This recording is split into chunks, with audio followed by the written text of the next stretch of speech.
You don't need to build a prototype before applying for a patent. It doesn't need to be built yet.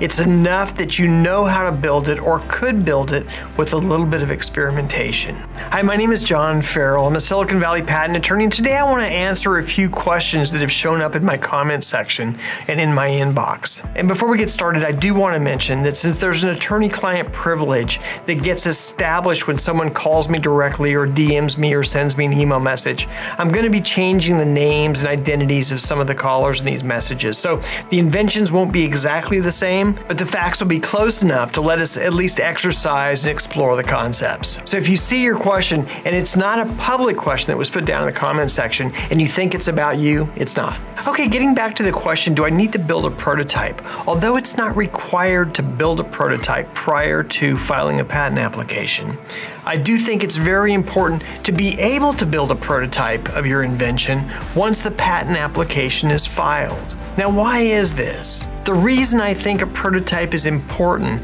is because it's very difficult to monetize your invention without a prototype. It's one thing to have a patent application filed on your invention and even eventually to get a patent.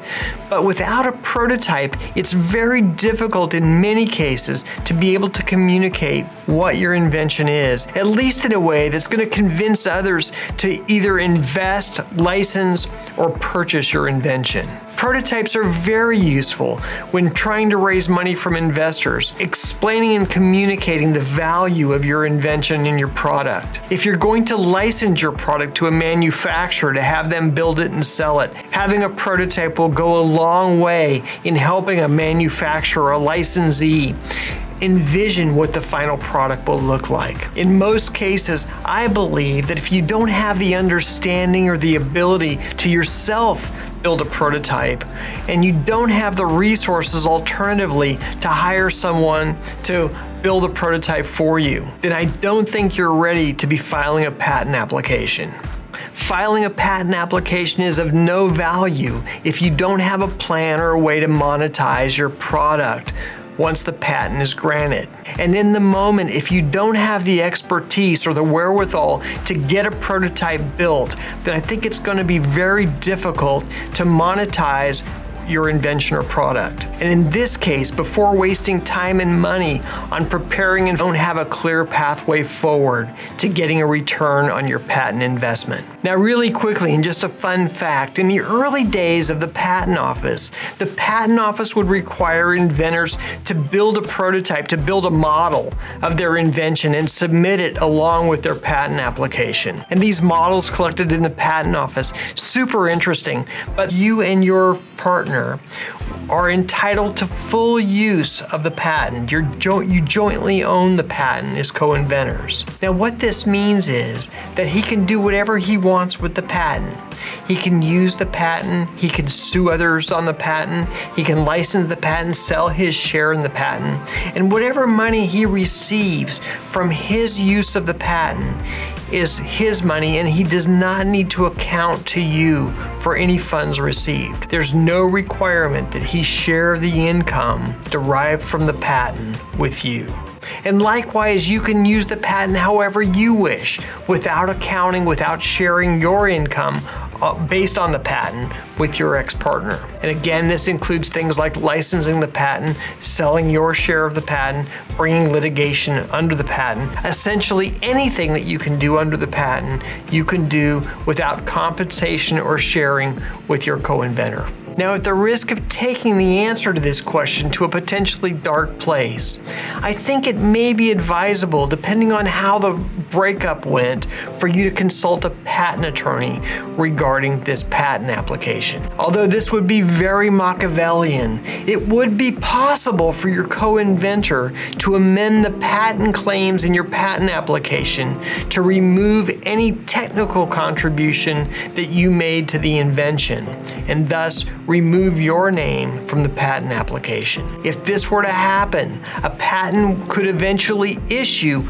with amended patent claims on the patent, and without your name as an inventor. You would have no rights to use the patent, and in fact could be sued by your co-inventor if you were to be using the technology claimed in the patent. And of course, your properly advised co-inventor would also be having the same concerns about your activities and amending the patent application to leave him off the granted patent. Okay, the next question is, my family has a 25-year-old fried chicken recipe.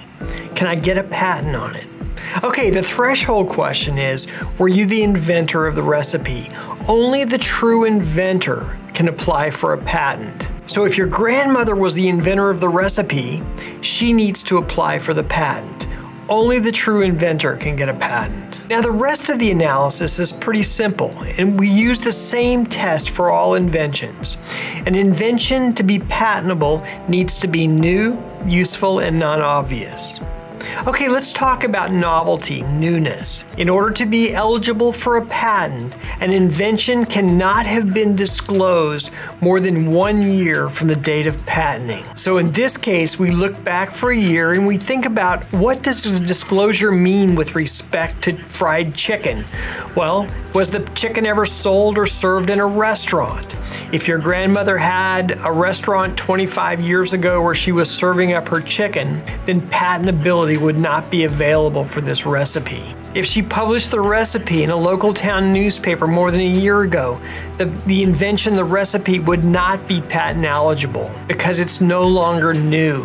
The novelty of the invention would have expired. Now, serving the family chicken at home to the family members, maybe to a few close family friends that come to dinner for Sunday dinner, that would probably not destroy novelty. However, hosting a chicken fry on a Friday night in the local town square with all the town members coming together and enjoying the chicken, that probably would be a public use of the chicken recipe, and so that would be disqualifying. The second test for patentability is utility.